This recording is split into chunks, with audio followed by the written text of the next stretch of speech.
الحمد لله كفى وسلام على عباده الذين اصطفى.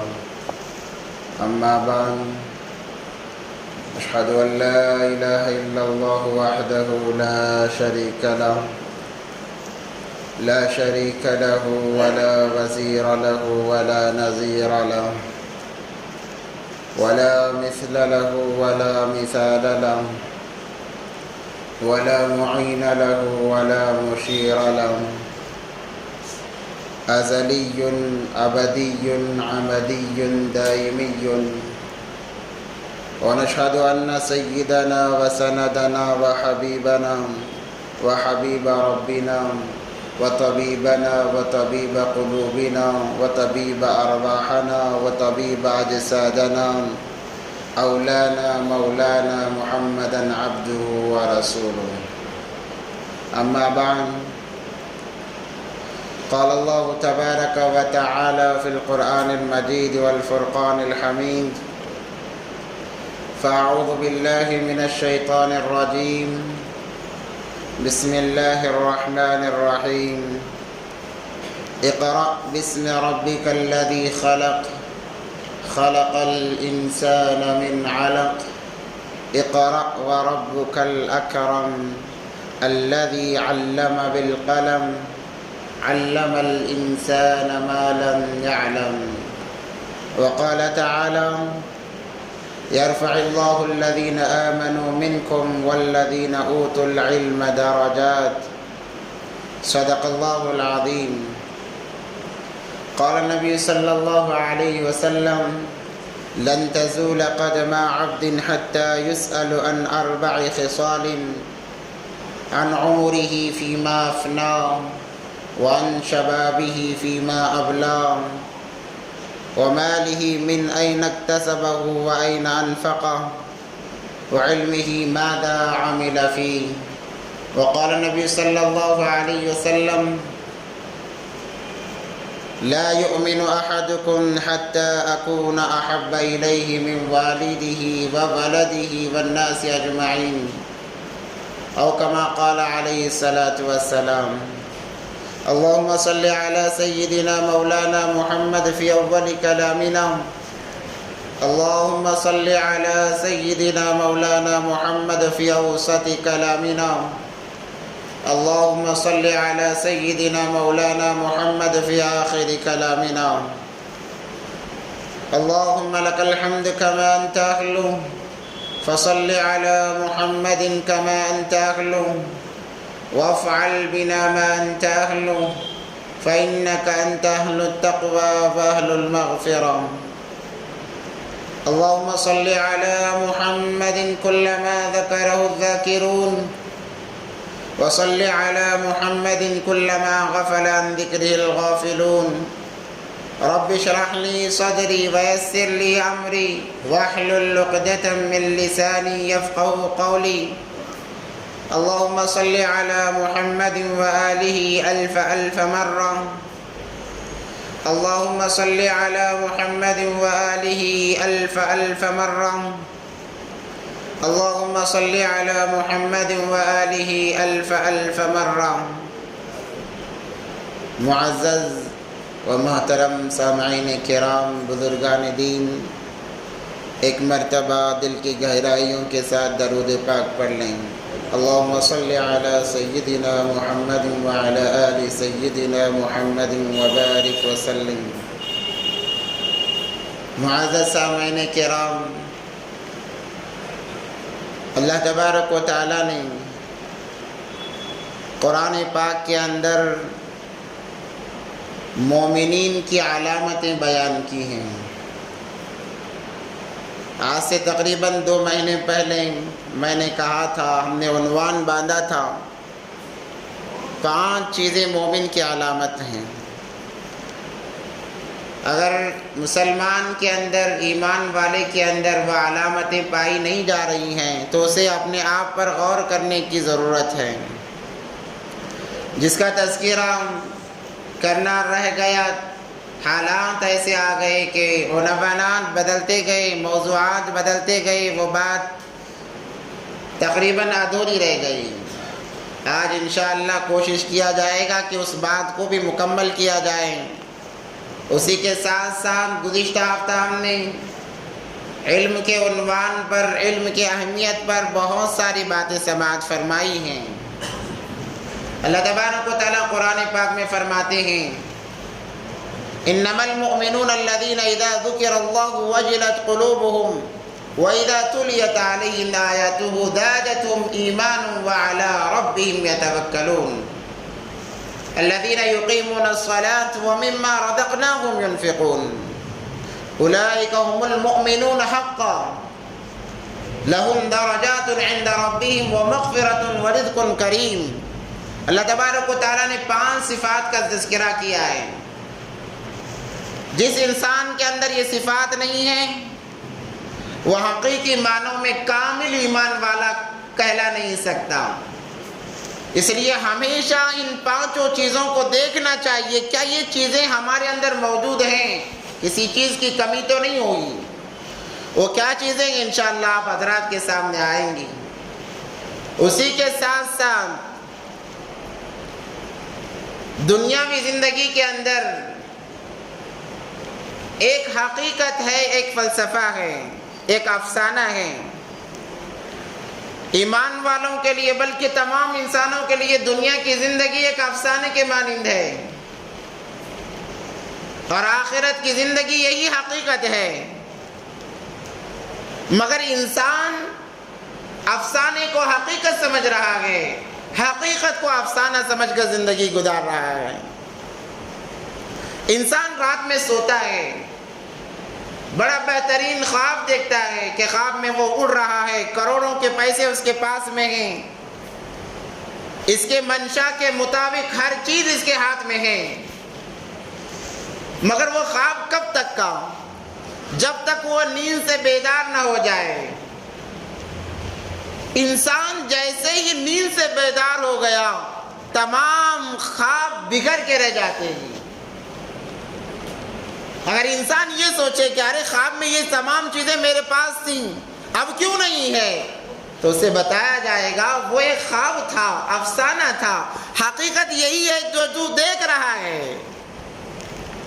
وہ خواب تھا اور چند لمحوں کے لیے تھا، ختم ہو گیا۔ ویسی ہی میری آپ کی تمام انسانوں کی زندگی ہے خواب کے مانند کہ انسان خواب دیکھ رہا ہے۔ اب کب جاگے گا؟ جب اس کی روح قبض کرنے کا وقت آتا ہے تب انسان جاگتا ہے، حقیقت اس کے سامنے آتی ہے، تب پتہ چلتا ہے ارے یہ تو تمام چیزیں افسانہ تھیں۔ ان افسانوں کے پیچھے ہم نے 60-70 سال گنوا دیے۔ اب جب ہم جا رہے ہیں اللہ کے پاس ہمارے ہاتھ کچھ نہیں ہے، اور اللہ سوال اسی لیے قیامت میں کریں گے عن عمرہ فیما افنا، کہ بتا عمر افسانے میں لگا کے آیا ہے۔ اور جب اسے بات پتا چلے گی وہ تڑپے گا کہ کاش کہ میں نے اپنی زندگی کو حقیقت کے لیے لگایا ہوتا۔ انسان افسانوں کے پیچھے وقت کو برباد کر رہا ہے۔ قرآن ہمیں بار بار جگاتا ہے کہ اے مسلمانوں جاگو، افسانے کی دنیا میں تم کھو نہ جانا ورنہ برباد ہو جاؤ گے۔ اس کا پتہ کیسے چلتا ہے؟ اس کا پتہ چلتا ہے تو صرف علم کے ذریعے سے۔ جس انسان کے پاس علم ہے وہ بھانپ لے گا کہ یہ افسانہ ہے یا حقیقت ہے۔ اسی لیے علم کی اہمیت کو بتایا گیا۔ میں نے آپ حضرات کے سامنے آیت پڑھی، یرفع اللہ الذین آمنوا منکم والذین اوتوا العلم درجات۔ اللہ تبارک و تعالیٰ خود فرما رہے ہیں اے میرے بندو جانتے ہو میں کن لوگوں کو مقام و مرتبہ عطا کرتا ہوں؟ میں مقام و مرتبہ انہی لوگوں کو عطا کرتا ہوں جن کے پاس علم ہے، جو علم والے ہیں۔ ہر کسی کو مقام عطا نہیں کیا جاتا، ہر کسی کو مرتبہ نہیں دیا جاتا۔ اللہ کا فرمان ہے اور اس کی مثال اور ایک انداز سے سمجھیں۔ نبی پاک صلی اللہ علیہ وسلم کے دنیا میں آنے سے پہلے سے لے کر نبوت کے ملنے تک کیا عرب کے حالات، کیا مکے کے حالات، برائیوں کی جڑ وہاں پر تھی۔ اہل مکہ کے اندر ہر قسم کی برائی پائی جاتی، پانی سے زیادہ شراب انہیں محبوب تھی۔ شراب میں شراب کی قسمیں، ہزاروں قسمیں۔ اگر وہ رشتے بھی کرتے تو دیکھتے تمہارے پاس کتنی پرانی شراب ہے، جس کے پاس جتنی زیادہ پرانی شراب ہوتی اس کو معزز سمجھا جاتا تھا۔ جہالت کی یہ انتہا۔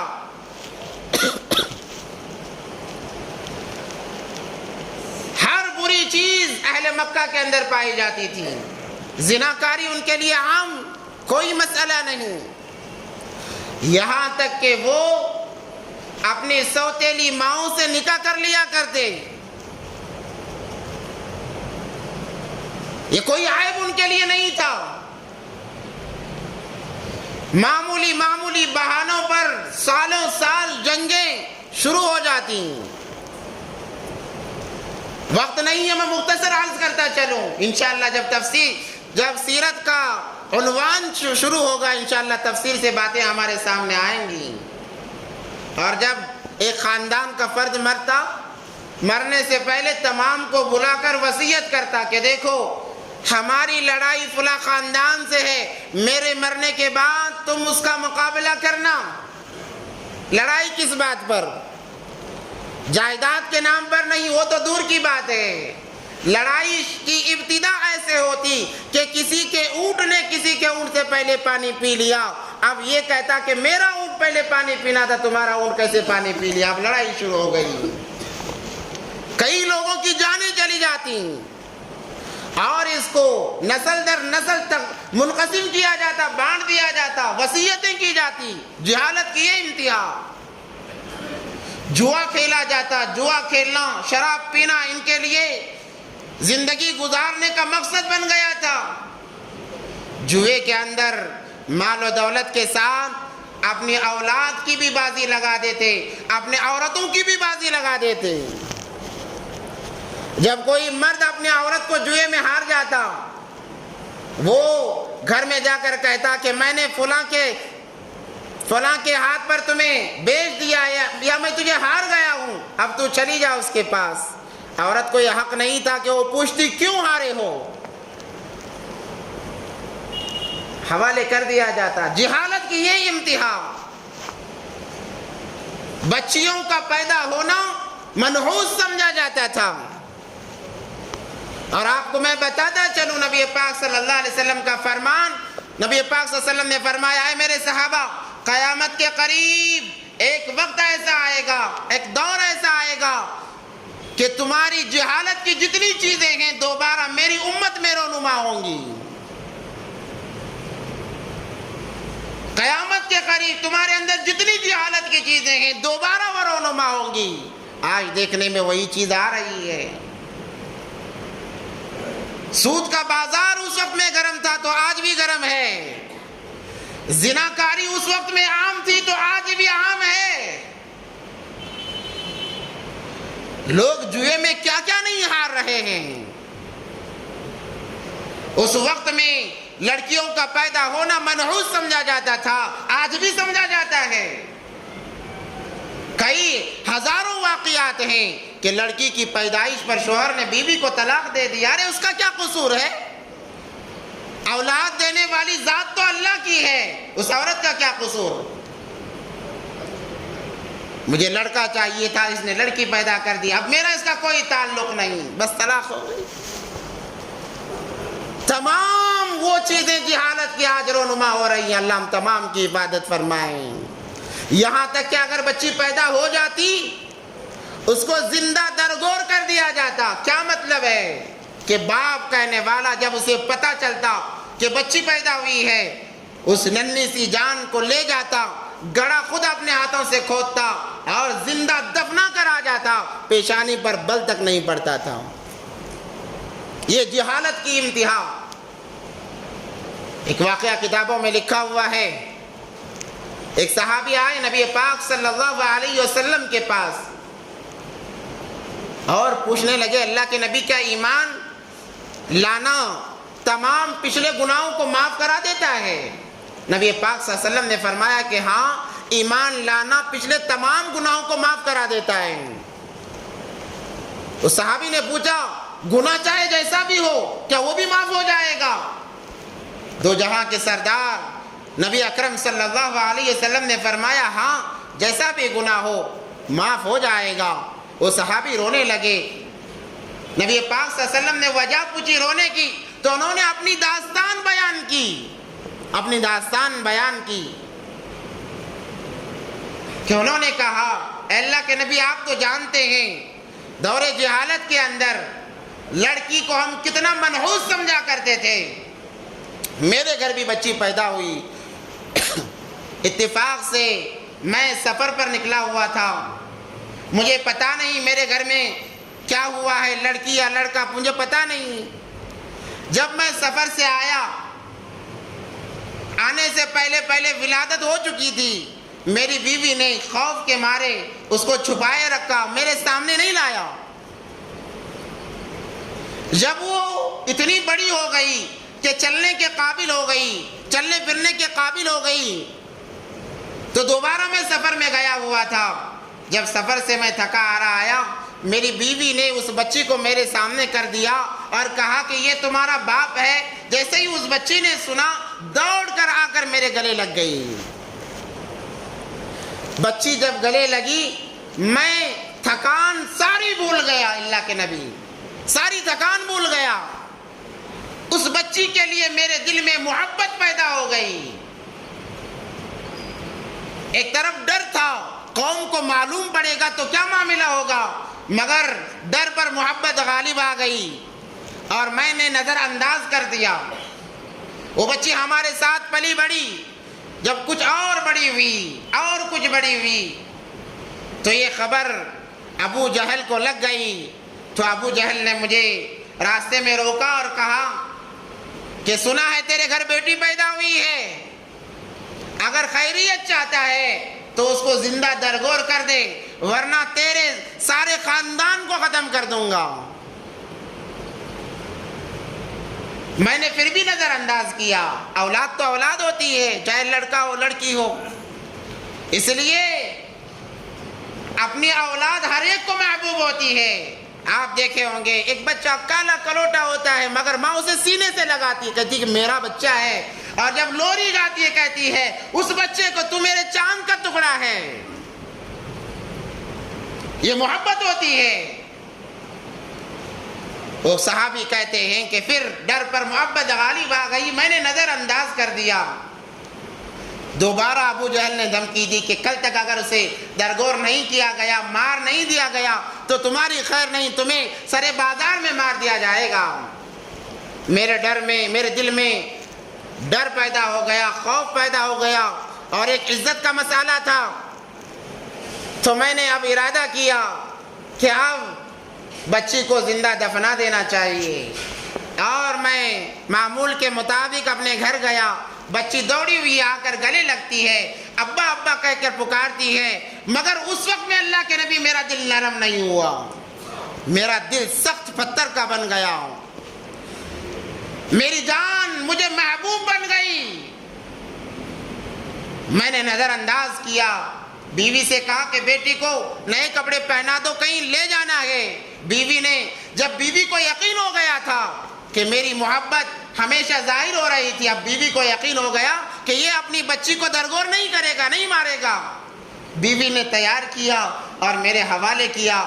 میں اپنے بچی کو لے کر نکلا، راستے میں میں نے کدال لیا، لے کر میں چلنے لگا۔ میری بیٹی کبھی پیچھے آتی اور مجھے ابو ابو کہہ کے پکارتی، کبھی میرے سامنے آتی، وہ کھیلتی ہوئی جا رہی ہے، اسے پتا نہیں اس ننھی سی جان کو اس کے ساتھ کیا ہونے والا ہے۔ جنگل کے قریب گیا، جنگل بیابان کے اندر گیا اور بچی کو ایک جگہ بٹھا کر میں گڑھا کھودنے لگا۔ اللہ کے نبی میری بیٹی میرے گڑھا کھودنے میں میری معاون بنتی رہی، مدد کرتی رہی، اپنے ننھے ننھے ہاتھوں سے وہ مٹی اٹھا کر پھینک رہی ہے، پھر بھی مجھے رحم نہیں آیا، میرا دل پتھر کا بن گیا تھا، میں نے گڑھا کھودا، کھودتا گیا، جب میں کدال مارتا مٹی میرے داڑھی میں گھس جاتی، میری بیٹی آ کر کہتی ابا جی تھوڑا رکیے، اپنے ننھے ننھے ہاتھوں سے میرے داڑھی کو سہلاتی اور اپنے لباس سے میرے پسینے کو پوچھتی۔ اللہ کے نبی پھر بھی مجھے رحم نہیں آیا، یہاں تک کہ گڑھا تیار ہو گیا، میں نے بچی کو قریب بلایا، بچی دوڑ کر آئی، جیسے ہی قریب آ رہی تھی گڑھے لگنے کے لیے میں نے دھکا دے دیا اس کو، وہ گڑھے میں گر گئی۔ جب وہ گڑھے میں گری ہے اسے احساس ہو گیا کہ اب میری موت ہونے والی ہے، وہ کہنے لگی ابو میری کیا غلطی ہے کہ آپ مجھے زندہ دفنا رہے ہیں، میں نے کوئی گناہ نہیں کیا ہے، ابا جان مجھ پر رحم کیجئے۔ وہ صحابی کہتے ہیں روتے ہوئے، نبی پاک صلی اللہ علیہ وسلم زار و قطار روتے ہیں، رو رہے ہیں نبی پاک صلی اللہ علیہ وسلم سن کر، وہ صحابی بھی رو رہے ہیں اور کہہ رہے ہیں اللہ کے نبی وہ زندگی کی بھیک مانگتی رہی، میں سنتے ہوئے اس کے بدن پر میں مٹی ڈالتا رہا یہاں تک کہ وہ آواز میرے کانوں سے چھپ گئی، میری بچی کو میں نے زندہ درگور کر دیا۔ اللہ کے نبی پاک صلی اللہ علیہ وسلم کیا اللہ اس گناہ کو بھی معاف کر دے گا ایمان لانے کے بعد میں؟ نبی پاک صلی اللہ علیہ وسلم کی ایسی کیفیت تھی کہ رو رو کر سینے مبارک آنسو سے بھر گیا اور کہنے لگے اے فلانے، اسلام تمام گناہوں کو معاف کر دیتا ہے مگر تو نے یہ کیا کر دیا؟ ایسے دور کے اندر نبی پاک صلی اللہ علیہ وسلم دنیا میں آئے، مکہ المکرمہ کے اندر ایسے لوگوں کو جب ہدایت دینے کا موقع آیا، اللہ تبارک و تعالیٰ نے نبوت کے بعد یہ نہیں کہا کہ فلاں چیز حرام ہے، سود نہ کھاؤ، فلاں نہ کرو، زنا نہ کرو، پہلا کام یہ نہیں تھا، سب سے پہلے وحی جو آئی ہے نبی پاک صلی اللہ علیہ وسلم پر وہ ہے اقرأ بسم ربک الذی خلق۔ اللہ تبارک و تعالیٰ نے توحید اور علم کو ایک ساتھ بیان کیا ہے۔ میں نے دور جاہلیت کے چند واقعات اس لیے بیان کیے کہ ویسی قوم کی اصلاح کے لیے جب اصلاح کرنے کا اللہ نے ارادہ کیا ہے تو اللہ تبارک و تعالیٰ نے اس قوم کو علم سے نوازا ہے۔ اب ہم اندازہ لگا سکتے ہیں کہ علم کی اہمیت کتنی زیادہ ہے۔ کیوں؟ ظاہر اعتبار سے ہم سوچیں تو یہی بات سمجھ میں آتی ہے کہ بگڑے ہوئے کو سدھارنے کے لیے اس قوم کو خصوصی اعتبار پر جس پر کوئی حکومت کرنے کے لیے تیار نہیں تھا، احکام نازل ہونے چاہیے تھے، اللہ تبارک و تعالیٰ نے سب سے پہلے جو وحی اتاری ہے وہ اقرأ بسم ربک الذی خلق۔ اے نبی جی پڑھیے، تعلیم حاصل کیجئے، ہر کام کے شروع میں میرا نام لیجئے، یہ علم کا مقام ہے۔ اس لیے اللہ تبارک و تعالیٰ نے قرآن پاک میں فرمایا یرفع اللہ الذین آمنوا منکم والذین اوتوا العلم درجات۔ اگر آج ہمارے اندر کی بے دینی کو ختم کرنا ہے تو آج ہمارا تعلق ہمیں علم سے جوڑنا پڑے گا، علم سے جوڑنا پڑے گا۔ جیسے علم کا معاملہ آتا ہے ہم کہتے ہیں کہ ہم نے دنیاوی تعلیم حاصل کر لی ہے، اور کتنا علم حاصل کریں؟ صرف دنیاوی تعلیم ہدایت کے لیے کافی نہیں ہے۔ جب انسان مر جاتا ہے اس کی تمام ڈگریاں، اس کے تمام فنون کے سرٹیفکیٹ وہ دھرے کے دھرے رہ جاتے ہیں، ردی پیپروں میں بھی اسے تولا نہیں جاتا۔ علم، دنیاوی علوم کے ساتھ آخرت کا علم ہونا ضروری ہے۔ ہم دونوں جگہ پیچھے ہیں، دونوں جگہ پیچھے ہیں، دنیاوی علوم سے بھی ہم پیچھے ہیں، اخروی علوم کا تو پوچھنا ہی کیا ہے۔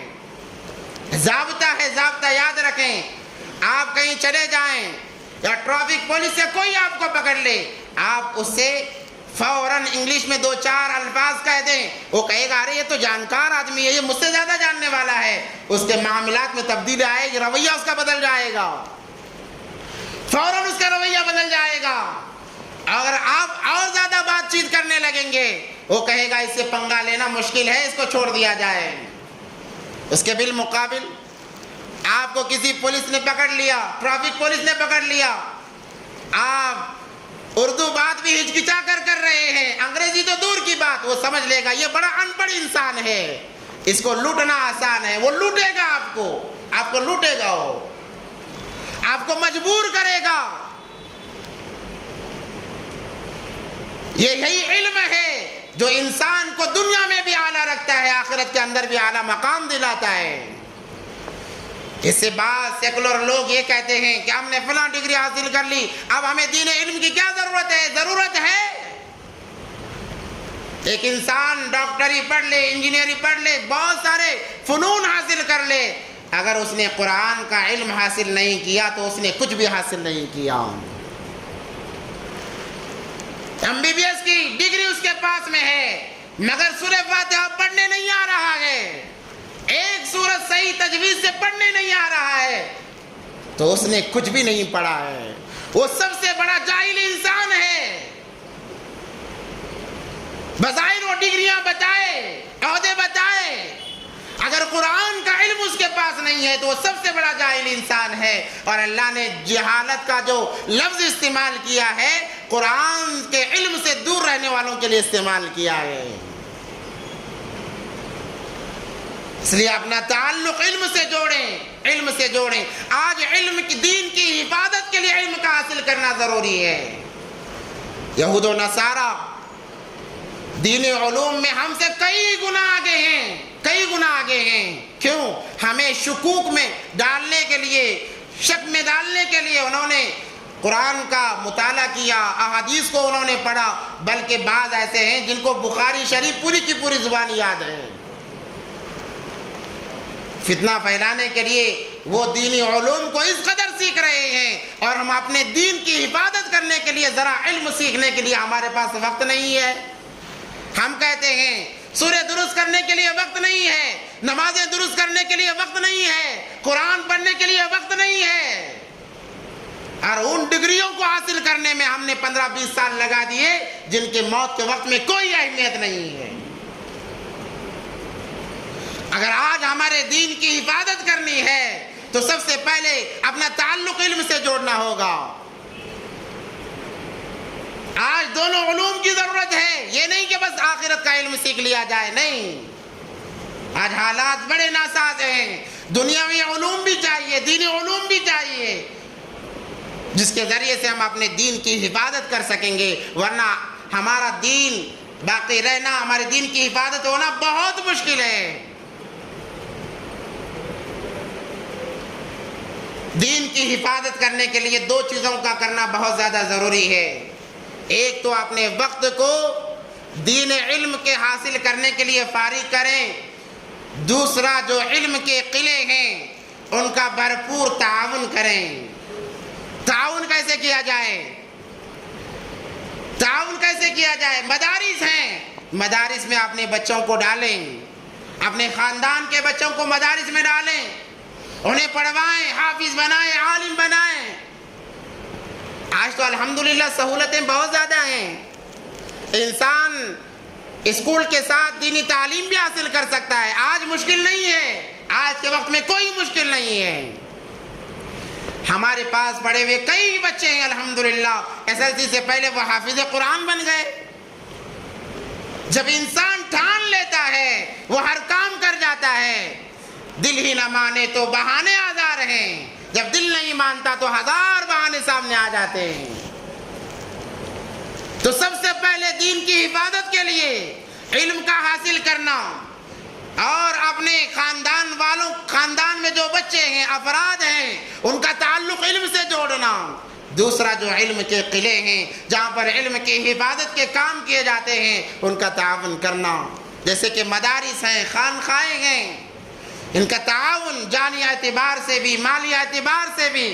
آج بڑا عجیب معاملہ ہے، آج بڑا عجیب معاملہ ہے کہ دنیا کے لیے ہمارے پاس لاکھوں روپے ہیں، دین کے لیے ہمارے ہاتھ بہت تنگ ہیں، بہت تنگ ہیں۔ یہ ایمان والوں کی علامت نہیں۔ میں نے جو شروع میں 5 علامتیں بتائی ان میں سب سے پہلی علامت یہ ہے انما المؤمنون الذین اذا ذکر اللہ وجلت قلوبہم۔ ایمان والے جانتے ہو کون ہیں؟ ایمان والے وہ ہیں جب ان کے سامنے اللہ کا نام لیا جاتا ہے ان کے دل ڈر جاتے ہیں۔ وَإِذَا تُلِيَتْ عَلَيْهِمْ آيَاتُهُ زَادَتْهُمْ إِيمَانًا۔ جب قرآن ان کے سامنے پڑھا جاتا ہے ان کے ایمان میں ترقی ہوتی ہے۔ پہلی صفت کیا ہے کہ اللہ کا نام لیا جائے دل ڈر جاتے ہیں، کہیں اللہ ناراض نہ ہو جائیں، کہیں اللہ خفا نہ ہو جائیں۔ جیسے ایک عاشق اپنے معشوقہ کے بارے میں سوچتا ہے وہ ہمیشہ مجھ سے راضی رہے، وہ کوئی ایسا کام نہیں کرتا جس کی وجہ سے اس کی معشوقہ ناراض ہو جائے۔ ایمان والے کو اس سے بڑھ کر ہونا چاہیے، ہر وقت یہ خیال رہے کہیں میرا اللہ مجھ سے ناراض نہ ہو جائے۔ بعض لوگ کہتے ہیں کہ بھائی جنت ونت کچھ نہیں ہے، کھاؤ پیو مزہ کرو مر جاؤ، مرنے کے بعد کی زندگی کس نے دیکھی ہے؟ بعض لوگوں کا یہ مزاج ہے۔ اچھا جب اسرائیل سامنے نظر آئیں گے پتہ چلے گا۔ ایک کہاوت مشہور ہے کہ جیسی کرنی ویسی بھرنی، نہ مانے تو کر کے دیکھ۔ جنت بھی ہے دوزخ بھی ہے، نہ مانے تو مر کے دیکھ۔ تجھے قبر کے اندر ڈالنے کی ضرورت نہیں ہے، اسرائیل آئے سامنے تمام چیزیں کھل جائیں گی۔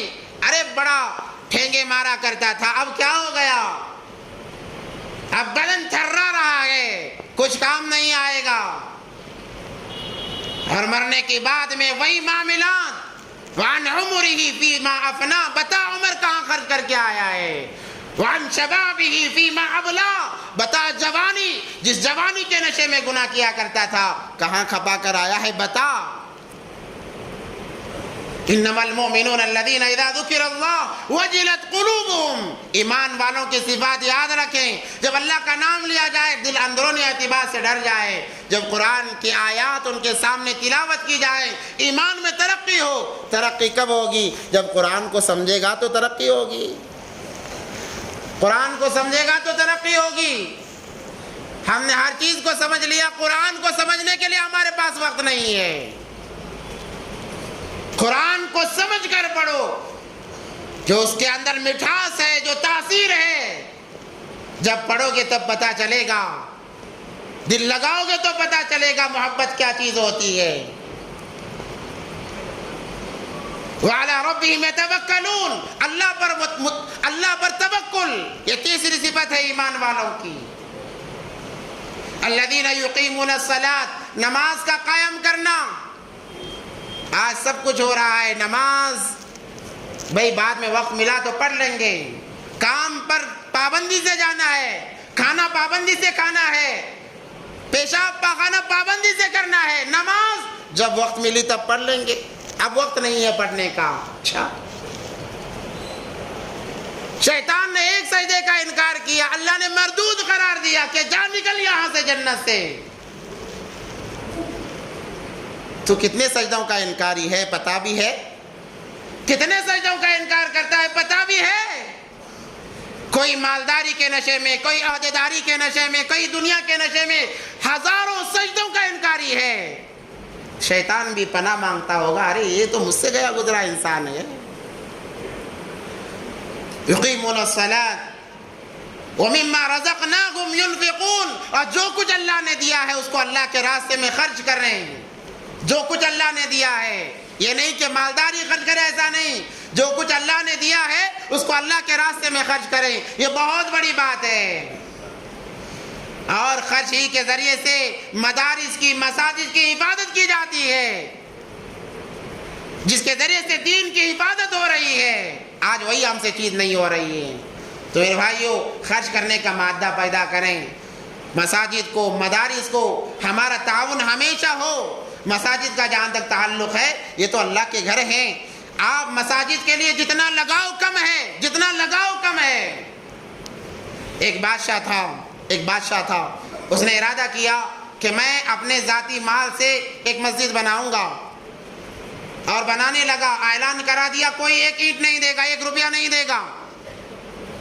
ایک عورت جس کو پتا چلا، بوڑھی ماں تھی، اس کو پتا چلا کہ اللہ کا گھر بنا جا رہا ہے اور میرے پاس ہے بھی کچھ نہیں دینے کے لیے اور بادشاہ نے بھی منع کیا ہے، مگر بے چینی بڑھتی گئی کہ اللہ کا گھر تعمیر ہو رہا ہے اور میں خاموش بیٹھی رہوں، یہ برداشت نہیں۔ یہ کہہ کہ جو اپنی جمع پونجی تھی، جو کھانے کا انتظام کرنے کے لیے رکھا تھا، اس کو بیچ دیا، چند اینٹیں خریدی اور رات کے وقت میں جب تمام لوگ سو رہے تھے، غلام کے ذریعے سے بادشاہ کی اینٹوں میں اپنی اینٹیں شامل کر دی تاکہ میری اینٹیں بھی مسجد میں شامل ہو جائیں۔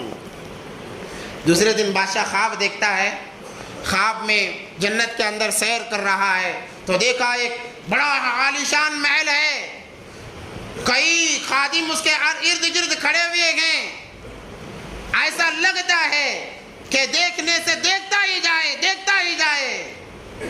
قریب تھا کہ وہ اپنے اس محل کے اندر داخل ہو جاتا، ذرا نظر اٹھا کر دیکھا، دوسری طرف اس سے بڑا محل بنا ہوا ہے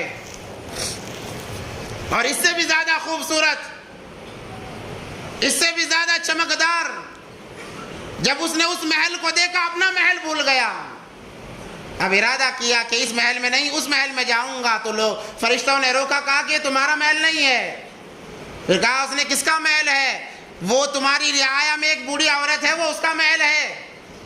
اچھا بوڑھی کا محل، وہ میری رعایا میں اتنا بہترین؟ کہا کہ ہاں یہ اسی کا محل ہے، اسے اور سنوارا جائے گا۔ یہ اٹھا اور تلاش کرتا گیا کون بوڑھی عورت ہے، بالآخر وہ بوڑھی عورت اسے مل گئی، پوچھا اما جان بتا تیرا کیا عمل ہے کہ میں نے جنت میں اپنا محل دیکھا مگر میرا محل تیرے محل کے سامنے کچھ نہیں تھا، تیرا کون سا ویسا عمل ہے ذرا بتا۔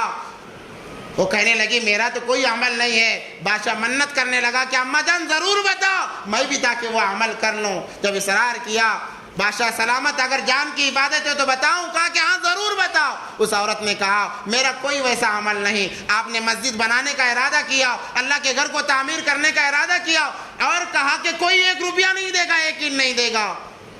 میں چاہتی تھی کہ میرا مال بھی کچھ اللہ کے گھر کے لیے لگ جائے تاکہ میرا بیڑا بھی پار ہو جائے، مگر آپ کا حکم سامنے آ جاتا تھا، میں کڑتی رہی، تڑپڑاتی رہی، کیا کیا جائے؟ بالآخر میں نے دل پر پتھر رکھا، اپنے کھانے پینے کی اشیاء بیچ کر میں نے اینٹیں خریدی اور خرید کر رات میں جب تمام لوگ سو رہے تھے آپ کے اینٹوں میں میں نے اینٹیں شامل کر دی۔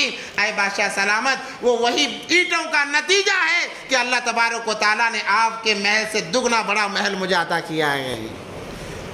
یہ اللہ کے گھروں کی تعمیر میں حصہ لینے والوں کے لیے یہ مقامات ہیں۔ نبی پاک صلی اللہ علیہ وسلم نے فرمایا من بنا للہ مسجدا بنى اللہ لہ بیتا فی الجنہ، جو انسان دنیا میں اللہ کے گھر کو بناتا ہے، علماء فرماتے ہیں گھر بنانے سے مراد ساری مسجد ایک اکیلا بنائے ضروری نہیں ہے، اگر آپ کا 1 اینٹ بھی اس کے اندر لگ جائے، 1 روپیہ بھی آپ کا اس کے اندر لگ جائے، اللہ تبارک و تعالیٰ فرماتے ہیں بن اللہ بیتا فی الجنہ، اللہ تبارک و تعالیٰ تمہارے نام کے ذریعے سے جنت کے اندر عالی شان محل بنائیں گے۔ ایسا محل ہوگا انسان دیکھے گا جہاں تک نظر جائے گی وہاں تک بڑا ہوا ہوگا، کئی ہزار کمرے، ہر کمرے میں 70,000 خادم اس کے استقبال کے لیے۔ اللہ کے گھروں کی تعمیر میں حصہ لیں، اللہ کے گھروں کی تعمیر میں حصہ لیں، اللہ کے گھر کو سنوارنے میں، بنانے میں جو چیز میں آپ حصہ لے سکتے ہیں لیں، یہ آپ کے لیے دنیا میں بھی خیر کا ذریعہ۔ جیسے میں ہمیشہ کہا کرتا ہوں جب انسان اللہ کے نام پر دیتا ہے اللہ کبھی ضائع نہیں کرتے۔ اللہ فرماتے ہیں بندے تو نے میرے نام پر 1 دیا ہے، 10 دنیا میں دے دیتے ہیں، اس وقت اسے موت نہیں آتی، جب تک وہ اپنے 1 کا بدلہ دنیا میں 10 نہ لے لے اسے موت نہیں آتی۔ موت اسی وقت میں آئے گی جب وہ اپنے نام کے 10 حصے خرچ کر دے، اور مرنے کے بعد تو مرنے سے پہلے اس کا استقبال، اور دنیا میں اللہ تبارک و تعالیٰ جنت کا مقام اسے بتا دیتے ہیں کہ تیرا یہ ٹھکانہ ہوگا، تیرا یہ ٹھکانہ ہوگا۔ اور آج ضرورت ہے مساجد کو ایسا بنائیں کیونکہ لوگ سکون حاصل کرنے کے لیے کلبوں میں جاتے ہیں، فلاں جگہ جاتے ہیں تاکہ راحت مل جائے۔ ہماری مساجد کو ایسے بنائیں کہ لوگ آئیں مساجد میں کہ یہاں پر بھی ہمیں سکون ملے گا، اور مساجد کے اندر علم کی جیسے مسجد نبوی مثال ہمارے لیے، ہماری مسجدیں ویسی ہوں۔ الغرض آخری جو ایمان والے کی، مومن کی صفت ہے، ينفقون فی سبیل اللہ اللہ کے راستے میں خرچ کرنے والے یہ حقیقی اللہ نے فرمایا اولئک هم المؤمنون حقا، یہی حقیقی ایمان والے ہیں، حقیقی مومن ہیں۔ تو میرے بھائیو الحمدللہ ہمارے بستی سے چند ذمہ دار حضرات آئے ہوئے ہیں، چونکہ ایک اعلان کرنا تھا تاکہ اس سے پہلے پتہ چل جائے کہ دینے پر کیا اللہ تبارک و تعالیٰ انعام فرماتے ہیں۔ چند باتیں میں نے آپ کے سامنے رکھی، ورنہ موضوع تو کچھ اور تھا۔ ہمارے گاؤں سے تقریباً یہاں سے 500-550 کلومیٹر دور جنگلی علاقہ ہے، وہاں پر حبشی برادری کی بہت ساری بستیاں ہیں۔ یہ ہماری برادری تقریباً 200-250 سال پہلے انگریزوں کے زمانے میں یہاں پر ہمیں لایا گیا تھا۔ ہم نے اپنے بزرگوں سے سنا کہ وہ ہمیشہ ایک ہی گیت گاتے کہ ہمارا تعلق سیدنا بلال رضی اللہ تعالیٰ عنہ سے ہے، اور وہی حالات ان حبشی برادری والوں پر گزری ہے۔ الحمدللہ جنگلی علاقہ ہے، وہاں پر یہ آباد ہے، ہماری بستیاں آباد ہیں۔ وہاں پر ایک الحمدللہ بہترین مسجد تعمیر کی جا رہی ہے، کیونکہ پہلے بہت پرانی مسجد تھی، جگہ ناکافی تھی، جگہ بالکل ناکافی تھی۔ اطراف کے گاؤں والے بھی آ کر اس میں نماز پڑھتے ہیں، اور عیدین میں اطراف کے لوگ بھی آ کر وہاں پر عید کی نماز ادا کرتے ہیں، جس کی وجہ سے اس کو وسیع کرنا ضروری تھا اور تعمیر کرنا ضروری تھا۔ اس کی وجہ سے محلے والوں نے مشورہ کیا اور اس مسجد کو شہید کر کے دوبارہ مسجد بنانے کے لیے الحمدللہ جتنا فاؤنڈیشن کا خرچہ تھا تقریباً 7 سے 8 لاکھ روپے ان کام کر کے کما کر کھانے والوں نے، کولی مزدوری کرنے والوں نے اپنے صرف خیر سے انہوں نے اس کام کو مکمل کیا ہے۔ اب ترتیب یہ رکھی ہے کہ چند لوگ ایک دن کام کریں گے، دوسرے دن اپنے ذاتی کام کے لیے جائیں گے، ایک دن مسجد کے لیے فارغ کریں گے۔ اس ترتیب سے انہوں نے کام کیا، چونکہ مسجد کا حصہ کافی بڑا ہے، کافی رقم کی ضرورت ہے، اس لیے بڑی امیدیں لے کر آپ حضرات کے سامنے آئے ہیں، آپ حضرات کے پاس آئے ہیں۔ اس سے پہلے بھی الحمدللہ آئے تھے، مگر یہاں تو الحمدللہ آپ لوگوں نے ساتھ دیا، مگر جتنا فائدہ ہونا تھا اتنا نہیں ہو سکا۔ دوبارہ آپ حضرات کے سامنے الحمدللہ آئے ہیں، نماز کے بعد میں وہ باہر کھڑے رہیں گے۔ آپ تمام سے گزارش کی جاتی ہے، سب سے پہلے تو اللہ کا گھر ہے، اور ایسی جگہ میں جہاں پر دینے والے کوئی موجود نہیں، ہر کوئی کما کر کھانے والا اگر مزدوری پر جائے گا تو اس کا نظام چلے گا، ورنہ مشکل ہے۔ ایسے علاقے میں سب سے پہلے تو یہ بات کہ اللہ کے گھر کی تعمیر کی جا رہی ہے، اور دوسرا ایسی برادری، ایسا خاندان اس کام کو انجام دے رہا ہے جس کا تعلق سیدنا بلال رضی اللہ تعالیٰ عنہ سے ہے۔ حضرت بلال رضی اللہ تعالیٰ عنہ کے بارے میں نبی پاک صلی اللہ علیہ وسلم نے فرمایا، اے بلال تمہارا وہ کیا عمل ہے کہ میں جنت میں چلتا ہوں تو میرے سامنے تم چل رہے ہو، تمہارا کیا عمل ہے؟ ایسی فضیلت ہے، اس لیے تمام سے میں مؤدبانہ عاجزانہ گزارش کرتا ہوں کہ جاتے ہوئے تعاون اس مسجد کے لیے، تعمیر کے لیے تعاون کرتے ہوئے جائیں۔ ابھی بہت ساری چیزوں کی بھی ضرورت ہے، وقت بھی نہیں ہے، وقت بھی زیادہ ہو رہا ہے، زیادہ وقت لینے کے لیے معافی چاہتا ہوں۔ بس عاجزانہ گزارش یہی ہے کہ جانے سے پہلے کوئی خالی نہ جائے، کوئی خالی نہ جائے، آپ سے جتنا ہو سکے اللہ کے گھر کے لیے۔ اور ایسے بنجر علاقے میں جہاں پر ہندوؤں کا غلبہ ہے، وہاں پر مسجدوں کی حفاظت آپ سمجھتے ہیں کہ کتنا بڑا کام ہے، اور ایسے علاقے میں تعمیر کا ہونا بہت بڑی بات ہے۔ اس لیے آپ خود بھی تعاون کرتے ہوئے جائیں اور دوسروں کے ذریعے سے بھی تعاون کرائیں، اور آپ کے خاندان میں، رشتہ داروں میں، دوست احباب میں جتنے بھی ہیں اس مسجد کے لیے تعاون کرائیں۔ وآخر دعوانا الحمدللہ رب العالمین۔